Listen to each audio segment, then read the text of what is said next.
Thank you. All right. So you may have seen this thing hiding in the foyer, and you might have heard something about a raffle ticket. So this is the 3D printer that I'm familiar with hacking. If you haven't got your ticket yet, first of all, you can get one after this.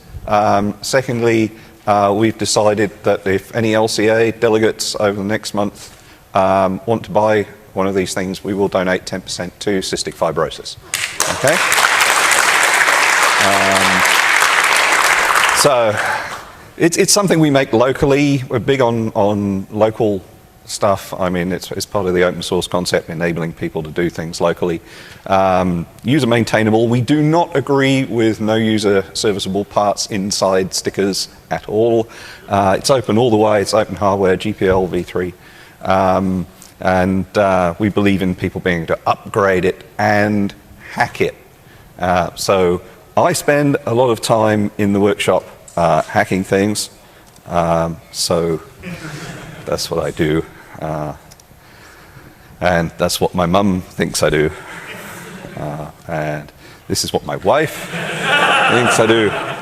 And this is what the press thinks I do. But anyway, so 3D printers traditionally have been used, and oh yes, we've got to be able to print drugs and gems as well, according to Maurice Williamson MP. So 3D printers have been used to make bits to hack things. I mean, this is from Project Re, which upcycles various bits and pieces using 3D printed components into allegedly useful objects. Of course, some of the things that people come up with are not always very useful. An MG carrot, for example. So, well, let's talk about hacking the printers themselves. So, they were a hack from day one, of course. This is the one I built from Meccano to prove the concept that we could actually make a 3D printer that worked just sitting there on the desk in an ordinary room. Couldn't find an ordinary room, used my workshop, and this was also known as Vic's mechanical glue gun destroyer. I think we got through 3 glue guns anyway. This was totally mechanical, and this was done in sort of pre-Arduino days. So, the mechanical hack at the time was the easiest one. But things have moved on. It's open source. It spreads around the world. It spreads into far corners of the world. Here we have in Togo some guys who take our e-waste and they hack this e-waste together to build 3D printers.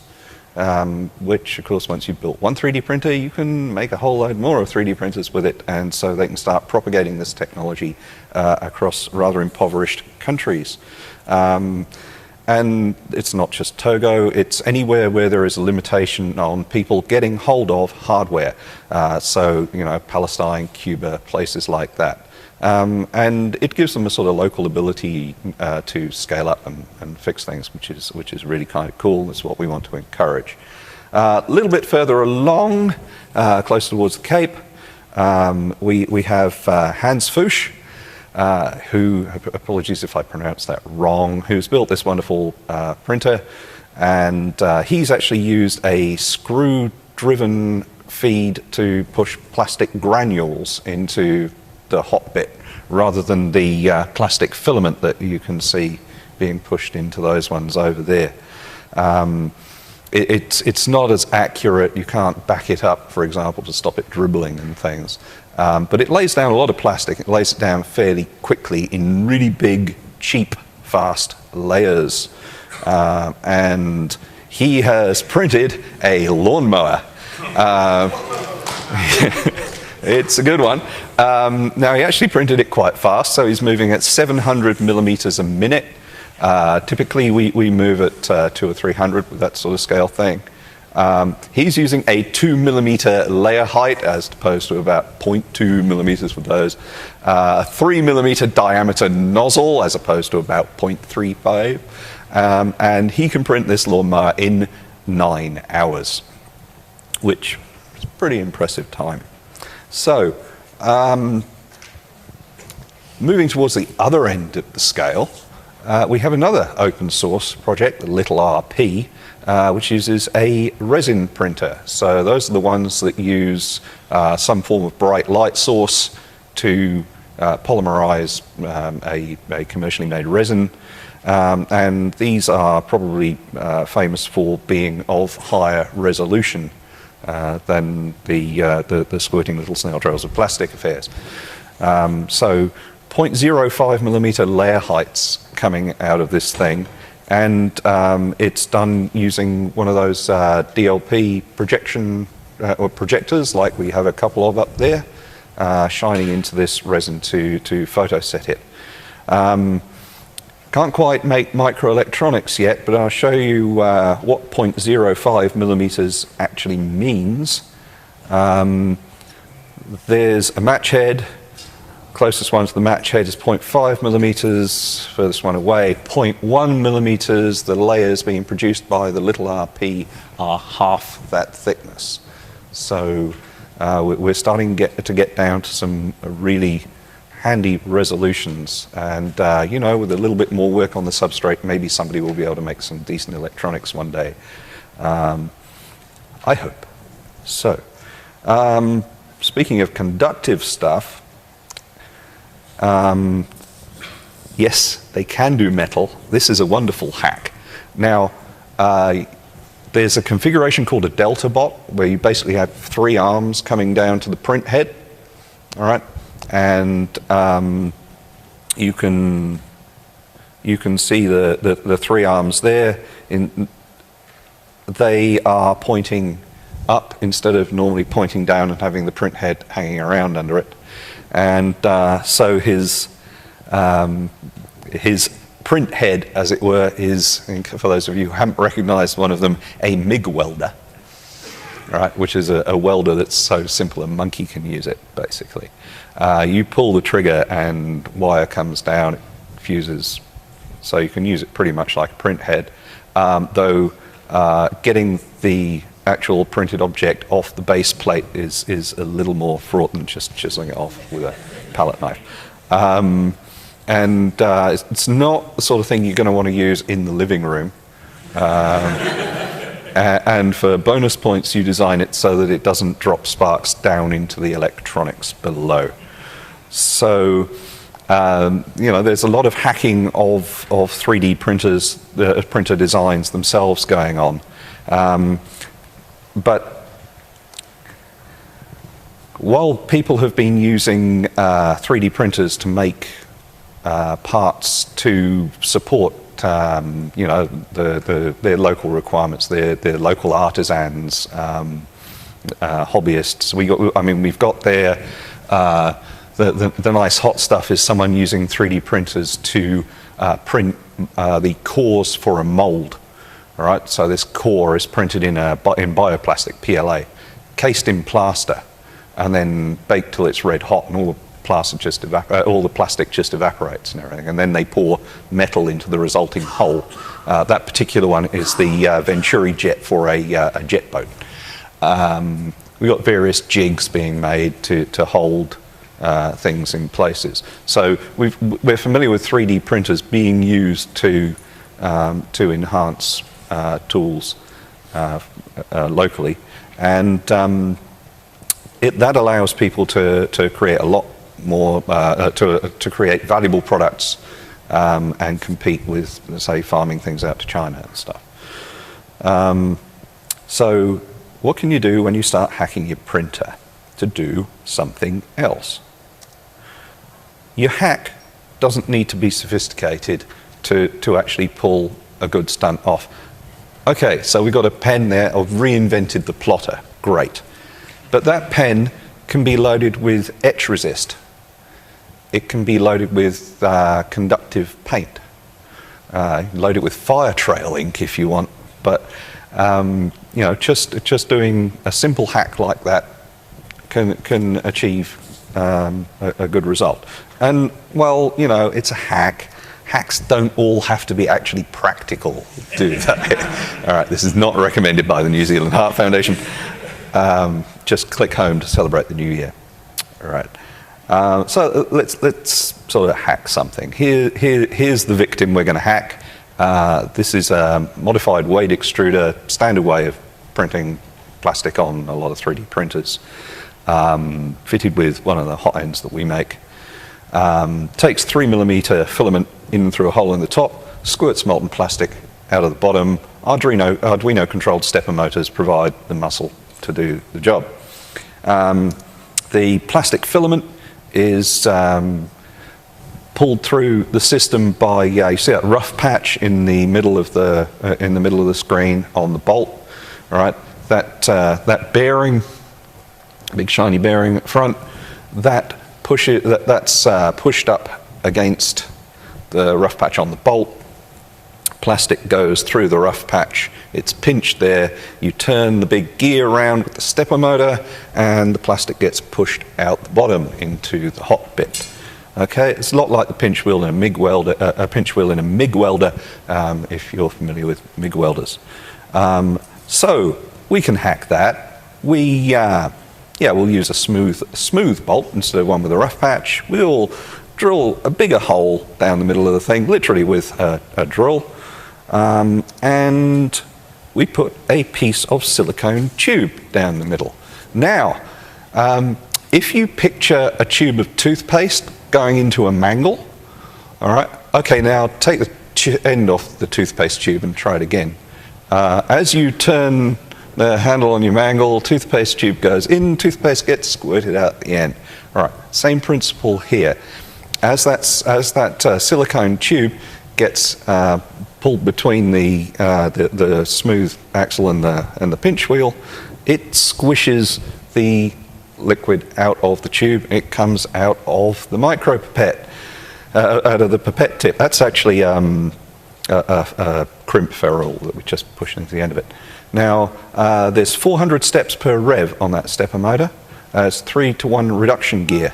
So you can actually dispense very small amounts of liquid very precisely with that. So it's a biohacking tool. And you can also run the thing in reverse. So it can suck liquid back up from a reservoir and then deposit it again somewhere else.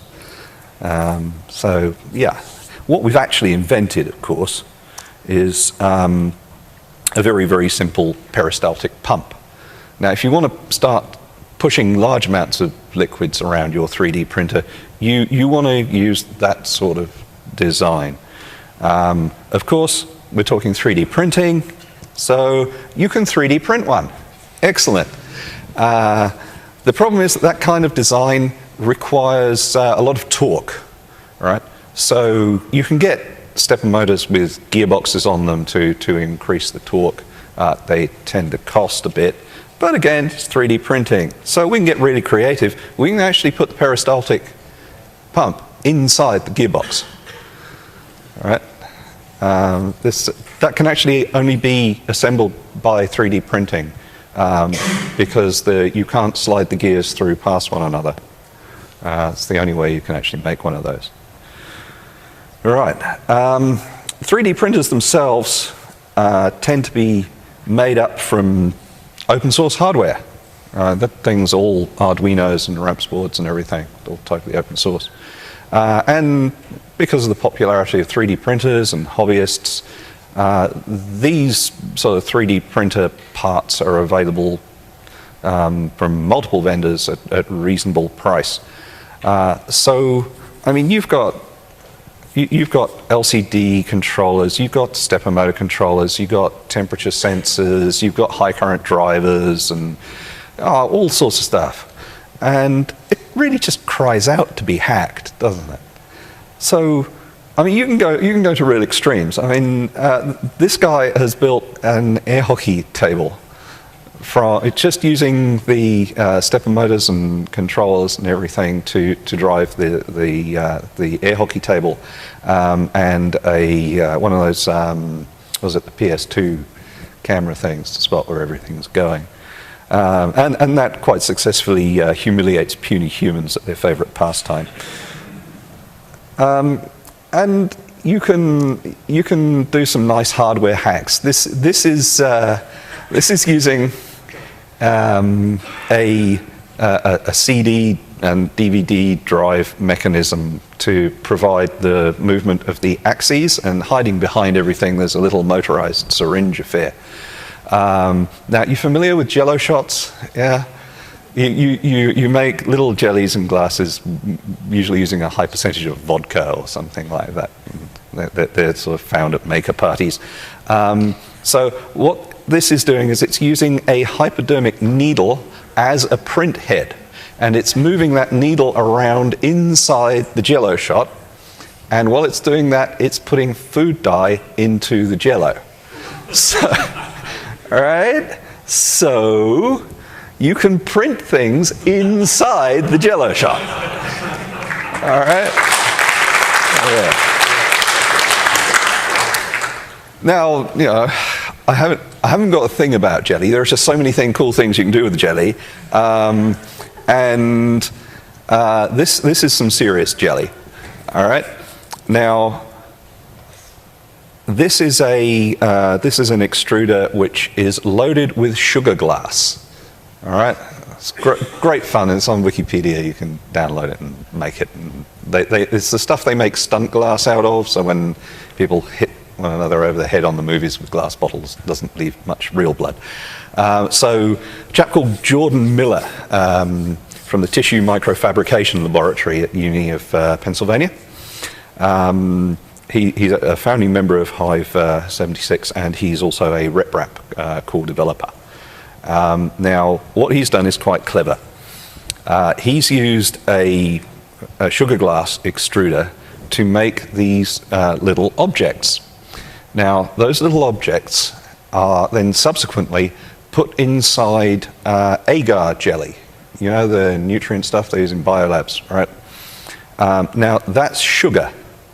And when you put sugar inside jelly, which is mostly water-based, the sugar dissolves in the water in the jelly and disappears. So you're then left with a whole load of little cavities inside nutrient agar, which this guy then turns into blood vessel networks in 3D.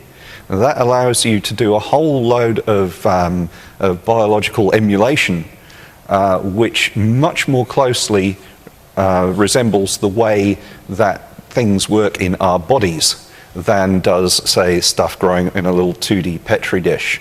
All right? So he's using something called a barracuda extruder, which is the thing wrapped in yellow tape up there. It's pneumatically based, and the yellow tape is something called Kapton, which is heat-resistant tape, and that's what everybody sort of, it's your high-temperature duct tape for wrapping stuff up with when you're bodging it, right?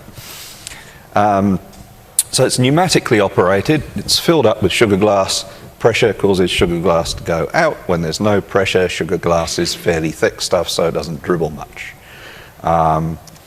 So we had a crack at making one of these things. Here's the guts of our system. It's got a little relay there, so it can flip between driving these two solenoid valves. All right? So we have compressed air coming in one tube. First valve lets it in, and it comes out the pipe and goes into the syringe and pushes whatever is in the syringe out all over the desk, or, well, when we fit it in the printer, it goes over the print bed. And the other valve is closed. All right? So that's how you extrude. Clever part is you want to stop extruding at some point. Okay? If you just turn the air supply valve off, the pressure inside the syringe will cause everything still to fall out for some time. So you close off the air supply, and then you open the other valve, and that vents the pressure out, so you can turn the thing on and off fairly quickly. All right? So that's how that barracuda extruder works. You can also do it the obvious old school way, which is to have some kind of pusher drive mechanism operated by a stepper motor and use a syringe. It's, you know, no-brainer, but it's a bit bulky and it's not really hacky enough for me. Okay. So you can have some remixes. We all know remixes. Yeah, where you take a couple of ideas, slam them together, and something weird and wonderful comes out. All right. So, what do you think happens if you cross coffee with a 3D printer? You get a deliciousness, yes. A hyper 3D printer. Or you end up... Oh, sorry, back. Okay, I'm going back. Thank you. We cool? Excellent. All right. I haven't been drinking coffee. No, not me. It wasn't coffee. It was water. So, you end up with the Textpresso. All right. Now, this was made by ZipWhip apps actually to promote their SMS gateway system, but it's quite cool and it uses a lot of 3D printer hacking. So, you have an espresso machine and a mechanism over the espresso output, which is what they call an ink shield. Now, this was developed when we were mucking around with 3D printers. It uses an Arduino to drive an inkjet cartridge. All right. Now, it's a bit hard to get unchipped cartridges these days, but they do still exist. And yeah, you have one of these things filled with some food-safe colorant, and you have a couple of servos to move your beverage around underneath the espresso machine, and then you can print the name of the person who asked for the espresso on the top. All right, so that's great. Now, this does have other applications. The original inkjet shield was actually done so that you could print biomaterials. Now, you have to be careful to get the right cartridge here if you're going to play this game at home, because there are two kinds of cartridge in inkjet world. One of them uses a piezoelectric element to push the ink out of the little holes. That's great. That's the one you want. Okay. The other one sort of passes an electric charge into the ink and vaporizes it as steam, and that steam pressure pushes the now cooked biomaterials out of the nozzle. You don't want to use that one. All right. Let's do another remix.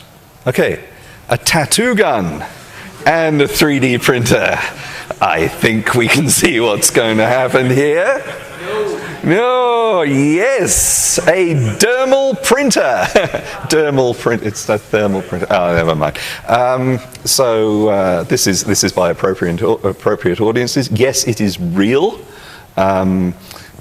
It it can't actually sort of measure the contours of your arm while it's doing it. So you sort of model the arm and then tell the thing to go over the top of it, and it has a stab at doing it right. A stab at it.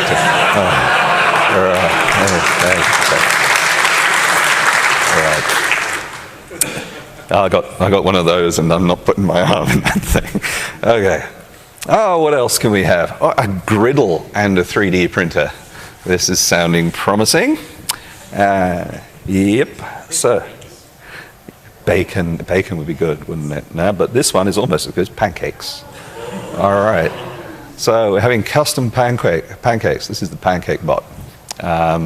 These things are called electric frying pans down in this part of the world, but principle's the same. Another one of those pressurized extruders. Wonderful. And if you're really feeling hacky, you can build the whole thing out of Lego.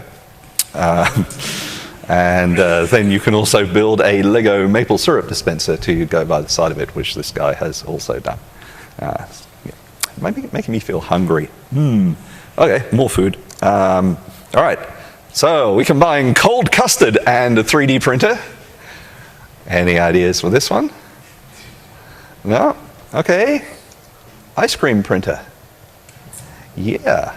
There's a thing called an anti-griddle, which is basically a big freezer plate.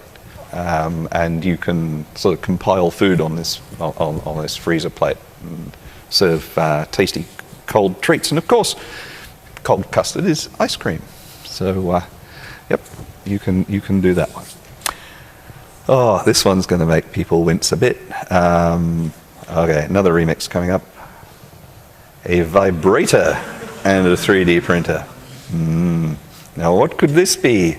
No, we are not entering the realms of teledildonics.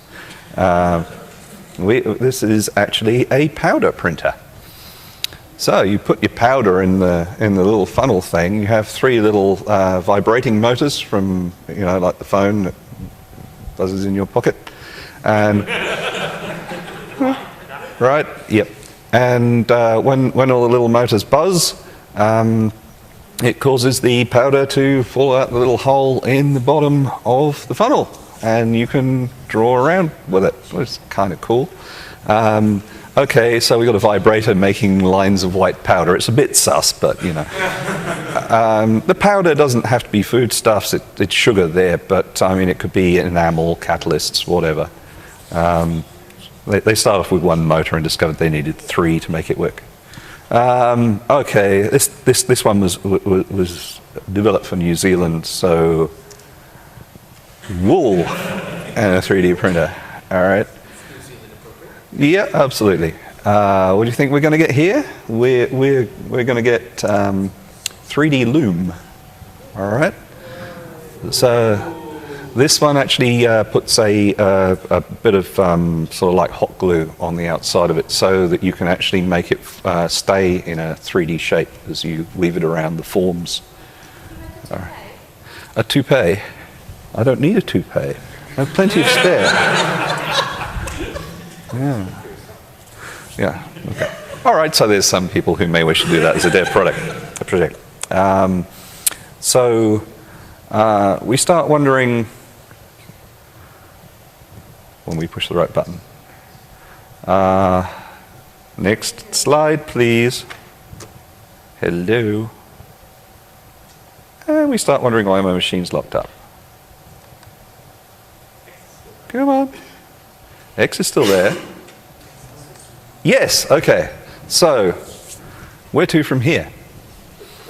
All right, 3D printer in every home? Nah, don't think so. Why? Well, in theory, everybody can sort of beat things out of metal if they want to. All right, it's not hard to do forging. Humans have been doing it for thousands of years. Even I can manage simple blacksmithing. Do I do it very often? Not as often as I'd like. Everybody in theory could get a sewing machine, sew their own clothes. They don't. All right. They don't actually understand what they want to achieve, how they want to achieve something. They don't understand the processes necessary to do it.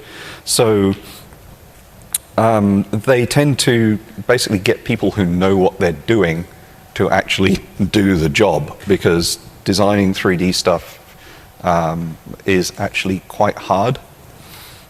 So I can see that you'll have sort of like the local hacksmith who will do all the 3D manufacturing stuff for you, just like a copy shop, just like they used to have the old blacksmith in their smithy in days gone by. So where will 3D printers go? Well, a 3D printer, when you think about it, it's just a 3D robot with a fancy end effector. You can reverse the process. You can have a robot arm, and that'll make a perfectly acceptable 3D printer. People have sort of reprogrammed welding robots to sort of print pint mugs out of steel and things like that. So the concept of what a 3D printer is, I think, will change from these rather primitive little 3-axis boxes. We're starting to see the delta bots using the sort of 3 triangularly placed rods to move things in 2 dimensions with cunning maths. What we're starting to see is people also working on complicated feedstocks. There was a recent news article in the science press about people who are now starting to coat little tiny spheres with DNA, and there's like 2 DNA strands, they're complementary, they stick together, yeah? Well, if you coat the different spheres with different brands of DNA, as it were, you can cause them to assemble in certain ways to make three-dimensional structures. So as the material that you're printing gets smarter, your 3D printer basically becomes a sort of more of a positioning system for smart materials. So, I mean, ultimately you'll get this feedstock to be smart enough to crawl into place on its own. But you know, I think that's one of the directions we're going to go in. But for the meanwhile, what we've got is the process of having anything that can move in 3 dimensions potentially being a 3D printer. This is real. This is a quadcopter armed with a foam gun that shoots quick-setting foam. The idea is that this thing approaches a section of Chernobyl that still glows in the dark, builds a little wall around the bit that still glows in the dark and fills in the space, and then another quadcopter comes along, picks it up, and takes it away for disposal. So we've seen people doing hex bots that have got little deposition nozzles on them, and they walk around and they build structures in different places and move between places to construct things. It's possible for this sort of robot to build a structure and then climb on top of it and then continue building. So this can go in a whole load of different directions, and basically it's being handed over to you guys. So so go for it. All right.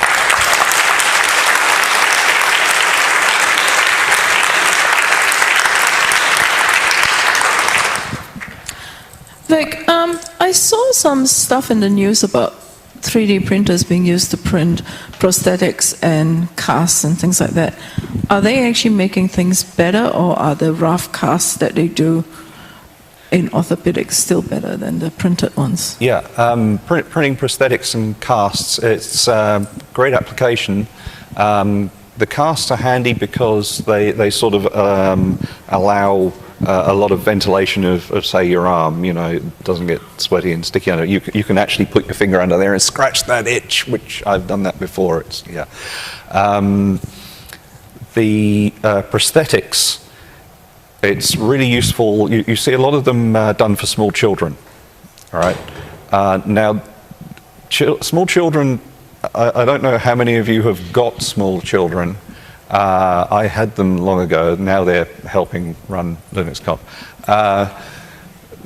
Small children tend to lose the occasional shoe, and they tend to break things. All right. Now, if they lose a prosthetic limb, this is really expensive. All right, and kids are very good at losing things. A prosthetic limb can cost thousands of dollars. All right. The other thing kids do with shoes is they grow out of them, and they grow out of them really quickly. So you can't afford to spend thousands of dollars every time a kid needs a new prosthetic limb. Yeah. So being able to 3D print a prosthetic limb at relatively low cost is great. Plus, when the kid breaks their finger, they can just print a new one. All right. If only you could do the same. If only I could do the same. Yeah. So the prosthetics are real, and we actually, it's got to the point where we actually stock the printing filament in a variety of skin tones. All right, and we thought okay, that's just used for the grown-ups. The young ones, they actually want a red, yellow, and purple prosthetic hand. They think that's really cool. All right, we've got one kid running around with some prosthetic fingers that are printed in glow in the dark. Go figure. But yeah, it's a really good application of this kind of technology. And they seem to work better than the expensive limbs in some cases. So, yeah. Aha, we have another question. Hi. Yep. I don't know if anyone else has any other questions, but if they don't, do you maybe want to talk about some of the unique design decisions you've made in designing your printer? Yeah, how are we doing for questions? Yeah, okay, go for it. All right. So this is the official version. New Zealand has a lot of wood and a lot of aluminium because we got a lot of hydro, and so they use that for making aluminium. So wood and aluminium feature strongly in this thing. We wanted to make as much as we could locally because importing stuff to New Zealand, a bit of a hassle. So the more we can make here, the better. So we got a CNC machine actually made in New Zealand as well, which is great, supporting the local economy. And we machine the frame and these little bits here, which could be printed, but we actually find that printing these pieces takes a while. So if you're trying to make quite a few of these things a week, you want to you want to machine as much as you can with a CNC machine because it just happens quicker. We still put all the plans up there, so if you want to print your own part, you can print a replacement. Right? So we've made the bearings from acetal rather than importing bearings, so we can change the design. And we've also the bearings are also those are the white bits there. They're actually part of the structural part of the carriage. So we've simplified the design so there are as few parts as possible. There are only 4 bolts holding the frame together. So they're about year long, but there are 4 of them. They hold the whole thing in compression. It's really easy to take apart, put back together, and we've carried that philosophy through. So if you actually look for screws and little things holding stuff together, you won't actually find very many. These boxes, they're held together with 2 bolts each. Right? The aluminium tube here, it's just held in place with a wood screw going through the top of it. So we've really tried to keep it as simple as possible. And of course, all open source. Yeah. Hi. Okay, I've got a question as well for you, Vic. I understand it is possible to stop the extrusion halfway through and change colours. Is there any possibility of making multiple extruder, multiple hot end printers so that you don't have to keep changing if you want to change colours? Yeah, multiple hot end extruders been around actually for a while. Every so often somebody will come up with a new version. I think the current record is 5 independent colours into the same extruder. There are a few problems with sort of having more than one nozzle on the machine. Primarily, while one of them's printing, what's the other one doing? Right? And the usual answer is it's dribbling plastic over whatever you've just printed. All right. If you want to put them into sort of 2 filaments into the same nozzle, you have to make sure that heat doesn't propagate back up the filament and make it too soggy, the filament that isn't going into the system, and make it too soggy to actually push through the system. Because once you make it soggy, it sort of becomes very rubbery, friction increases, it's actually hard to push through the guides and things like that. Warm, soggy, yeah, same thing. When you got multiple filaments coming in, people think, all right, you'll have a red one and a green one and a blue one, and then you can mix them to make all colors, right?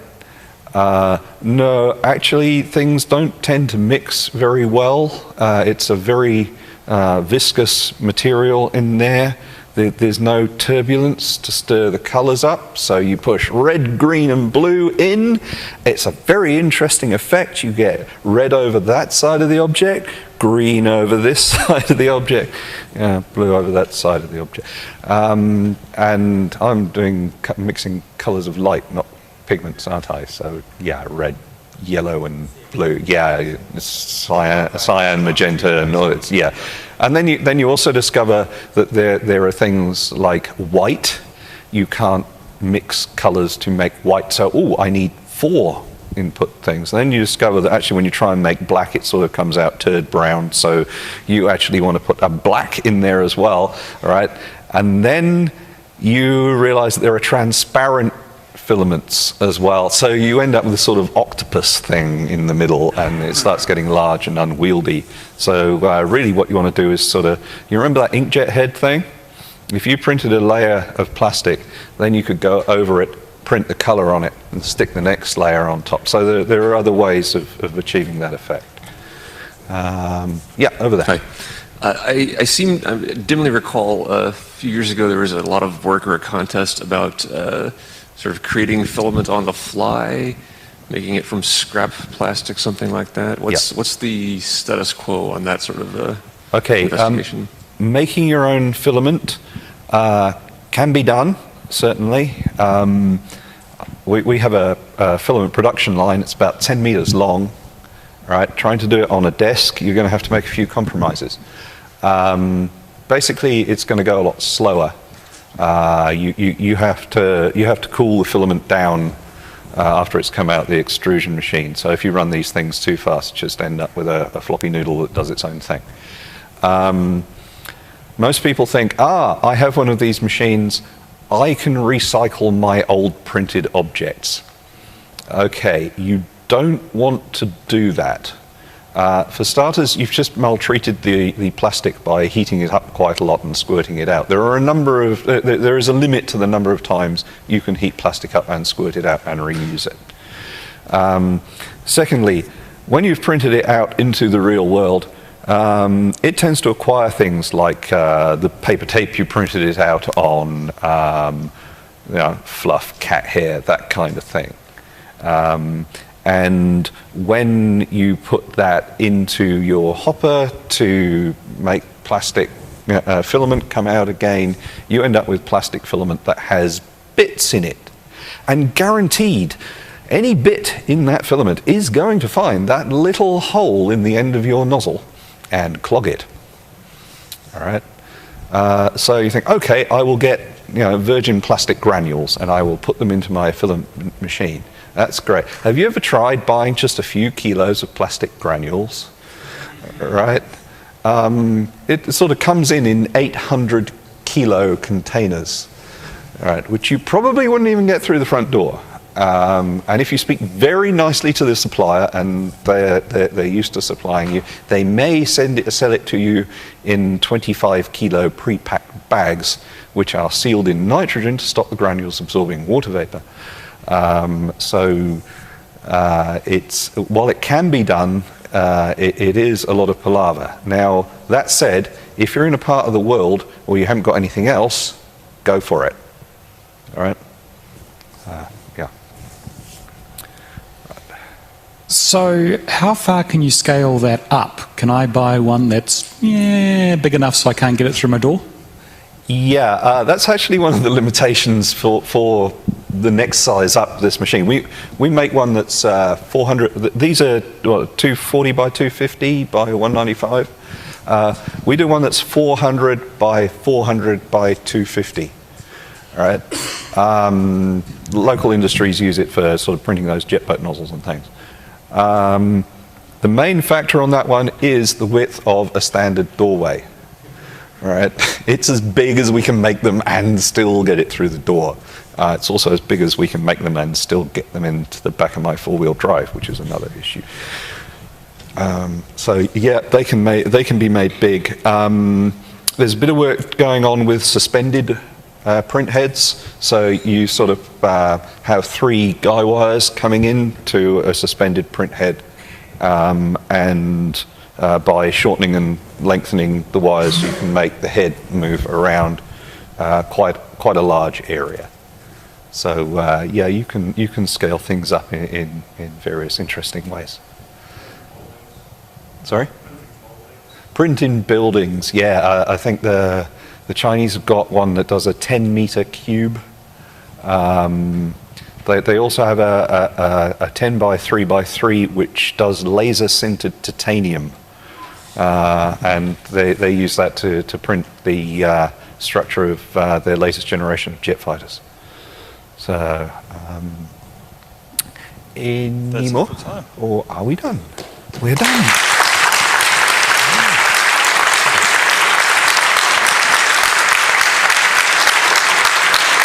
Thank you to our resident mad scientist.